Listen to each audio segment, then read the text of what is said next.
विविध रव्य खतांची माहिती मालिकामध्ये आपलं स्वागत. आज आपण जाणून घेऊया NPK 19 या संतुलित खताच्या बद्दल.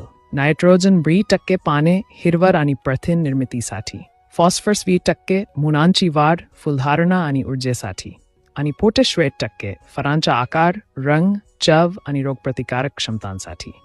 हे खत पूर्णपणे पाण्यात विरघळणारे आहे. ड्रिप सिंचन आणि पानावर फवारणी दोन्हीसाठी योग्य आहे, आणि क्लोरीन मुक्त असल्यामुळे संवेदनशील पिकांसाठीही सुरक्षित आहे.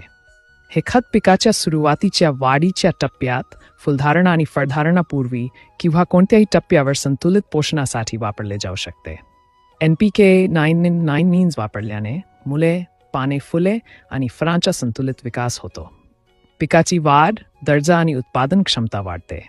फुलांची आणि फळांची संख्या वाढते आणि पिकाची रोगप्रतिकारक क्षमता सुधारते.